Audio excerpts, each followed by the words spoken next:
जय गुरुदेव। परमात्मा की कृपा से यह संपूर्ण विश्व आनंद, उत्सव और उल्लास की अनुभूति कर रहा है।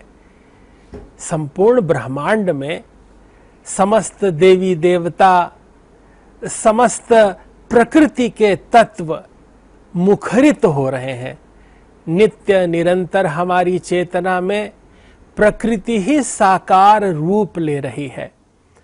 जो पंच तत्व हैं उनके अधिपति देवता निरंतर मुखरित रहते हैं।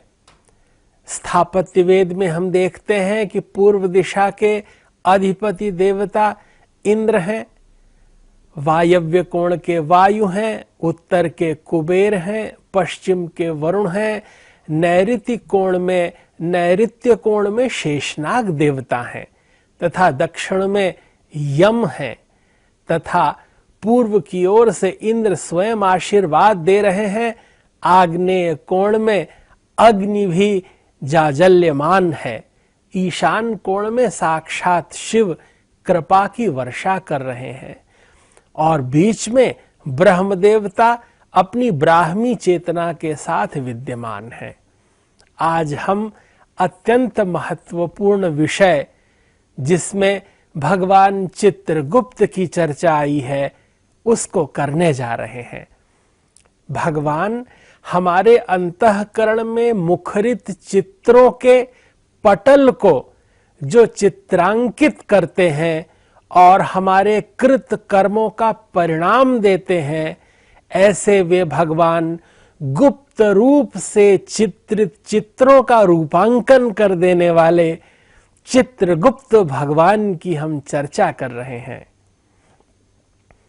न्याय के देवता दंडाधिकारी रूप में इस जगत में शनि देव हैं जो न्याय करता हैं और उनके नेतृत्व में यमराज सभी प्राणों का हरण करते हुए चित्रगुप्त के माध्यम से व्यक्ति के कर्मों का फल प्रदान करते हैं। यह बहुत सांकेतिक और महत्वपूर्ण विषय पर चर्चा है। भगवान की कृपा से संपूर्ण चराचर जगत में अनेकों कोटि और कुछ लोग तो इसे 84 लाख योनियों का एक अनंत माया जाल कहते हैं।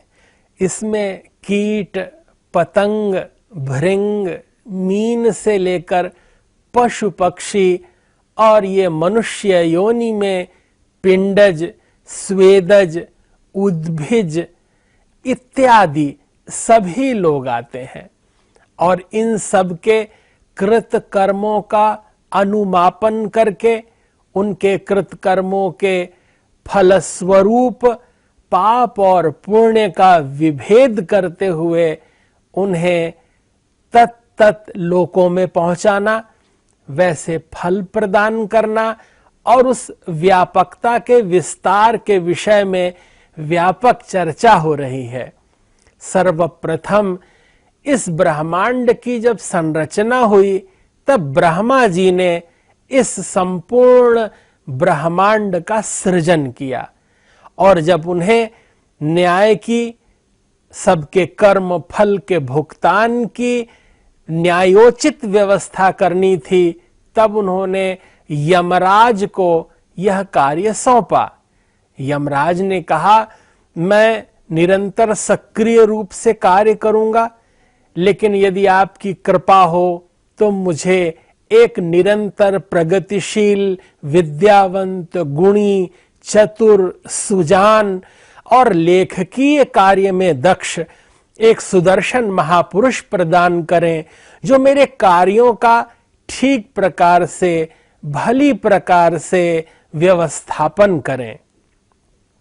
ब्रह्मा जी समाधिस्थ हुए और समाधिस्थ होने के अनंतर जब उन्होंने अपने नेत्र खोले तब उन्होंने सामने एक सुंदर युवक को देखा और कहा कि तुम कौन हो? तब उस युवक ने कहा, प्रभु मैं आपसे ही उत्पन्न हूं, आप ही मेरा नामकरण करें। तब ब्रह्मदेव ने मुस्कुरा करके देखा, विचार किया और यह कहा कि तुम मेरी काया से उत्पन्न हुए हो, मेरी काया से समुत्पन्न हे देव, तुम्हारा नाम कायस्थ है और तुम चूंकि सभी के गुप्त कार्यों का भी चित्रांकन कर सकने में समर्थ हो, इसलिए तुम्हें चित्रगुप्त नाम से अभिहित करता हूं। इस प्रकार ब्रह्मा जी की कृपा से यमराज के कार्य में दत्त चित्त होकर सहयोग करने के लिए, सभी कार्यों के समुचित निष्पादन के लिए जिन देवता का सृजन हुआ, वे कायस्थ शिरोमणि चित्रगुप्त हुए और चित्रगुप्त ही हमारे समस्त कार्यों का भली प्रकार निदर्शन करते हैं, उनका संयोजन करते हैं। ग्रंथों में चित्रगुप्त को महाशक्तिमान राजा के नाम से संबोधित किया गया है। ब्रह्मदेव के 17 मानस पुत्रों के होने के कारण ब्राह्मण माने जाते हैं। इनकी 2 शादियां हुई। पहली पत्नी सूर्य दक्षिणा नंदिनी हुई, जो ब्राह्मण कन्या थीं। इनसे 4 पुत्र हुए, जो भानु, विभानु, विश्वभानु और वीर्य भानु कहलाए। दूसरी पत्नी ऐरावती शोभावती ऋषि कन्या थीं। इनसे 8 पुत्र हुए, जो चारु, चितचारु, मतिभान, सुचारु, चारुण, हिमवान, चित्र और अतीन्द्रिय कहलाए। वैदिक पाठ में चित्र नामक राजा का उल्लेख हुआ है, जिसका संबंध चित्रगुप्त से माना जाता है।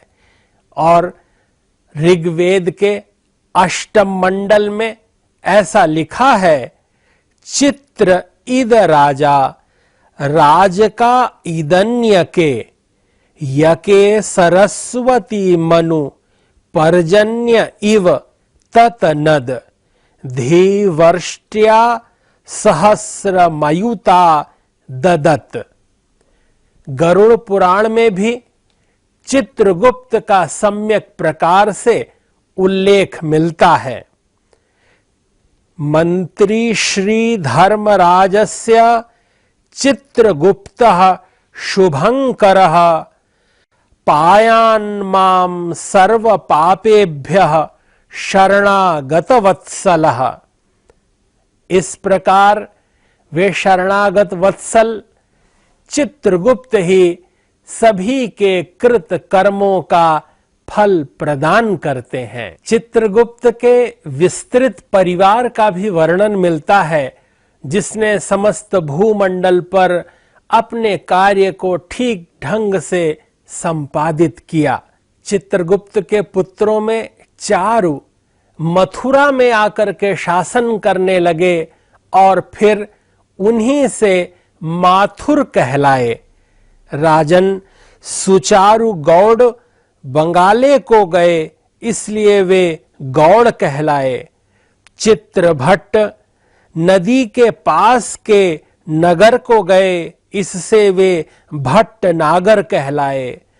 श्रीवास नगर में भानु बसे, इससे वे श्रीवास्तव कहलाए। हिमवान अंबा दुर्गा जी की आराधना कर अंबा नगर में ठहरे, इससे वे अंबष्ट कहलाए। सखसेन नगर में अपनी भार्या के साथ मतिमान गए, इससे वे सूर्य ध्वज कहलाए। और अनेक स्थानों में बसे अनेक जाति के वे कहलाए। संपूर्ण विश्व में फैलकर नियामक देव के रूप में पूजित हुए। पौराणिक संदर्भों में एक बड़ी सुंदर कथा आती है। इसमें इस प्रकार का उल्लेख है कि पृथ्वी में सौदास नाम के एक राजा थे, जो सौराष्ट्र में रहते थे।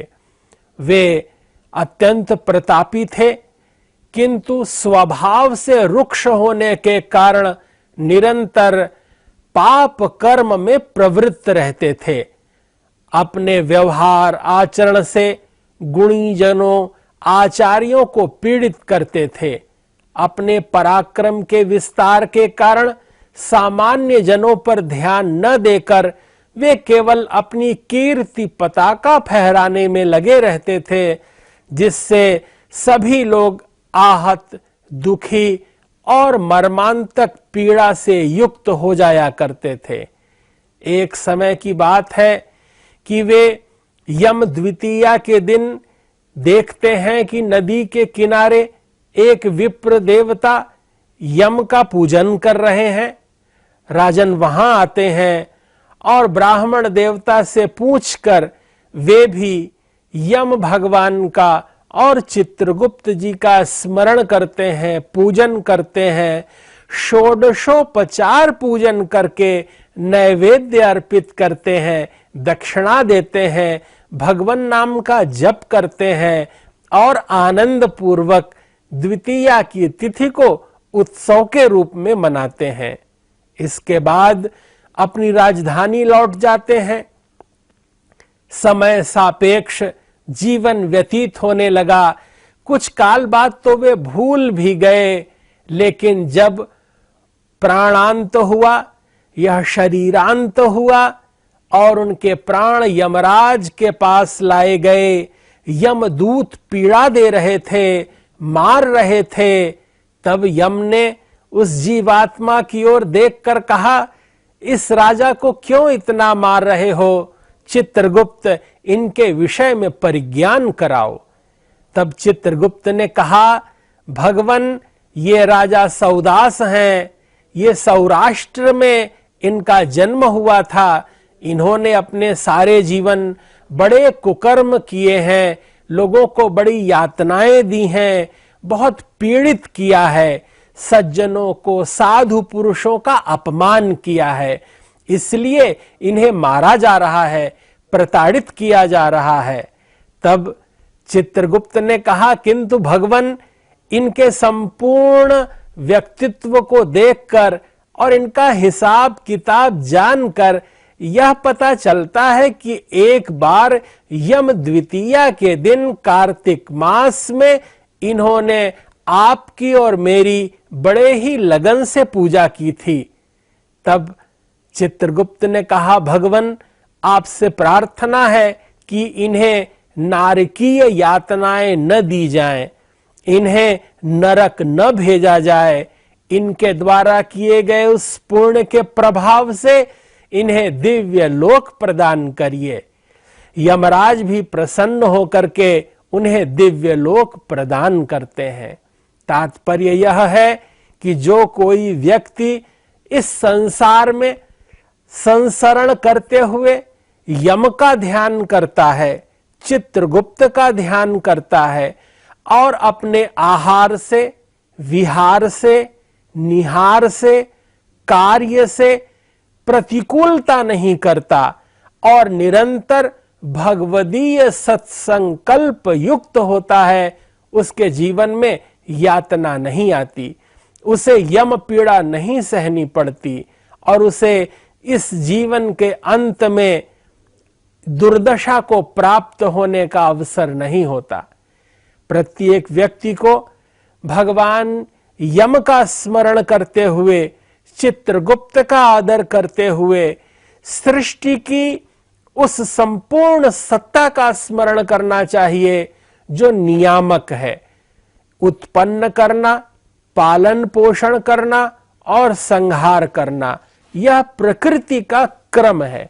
सृष्टि के इस विधान क्रम में शरीर धर्म का सम्यक्तया निर्वाह करना चाहिए। मांस पिंड जनित इस शरीर से आकर्षण और विकर्षण से परे होकर, सत्संकल्प होकर संपूर्ण वसुधा के कल्याण के लिए चिंतन करना चाहिए। पूज्य महर्षि महेश योगी जी निरंतर संपूर्ण विश्व के कल्याण के लिए अनवरत चिंतन करते रहते रहे। उनके द्वारा 40 क्षेत्रों के निरंतर स्मरण, ध्यान, अध्ययन, मनन के माध्यम से, भावातीत ध्यान और सिद्धि के निरंतर अभ्यास से जीव अपने उस कर्म विपाक से मुक्त हो जाता है। वेद विद्या मार्तंड ब्रह्मचारी डॉक्टर गिरीश जी भी अनवरत वैदिक वांग्मय के स्रोतों का अध्ययन, चिंतन, मनन कर रहे हैं और संपूर्ण महर्षि संस्थान इस सात्विक मार्ग में क्रियाशील होकर अत्यंत उन्मुख ढंग से अध्ययन मनन कर रहा है और संपूर्ण लोक के कल्याण के लिए वैदिक वांग्मय के विस्तार और उसकी व्याख्या का सुंदर नियोजन कर रहा है। संपूर्ण वसुधा आनंद मग्न हो, सात्विक हो, सत्कर्मरत हो, सभी शुद्ध बुद्धि हो। इसी सद्भावना के साथ आप सबको बहुत मंगल कामनाएं। भगवान यम और चित्रगुप्त आपके प्रति औदार्य बरतें, आपका कल्याण हो, शुभता हो। जय गुरुदेव, जय महर्षि।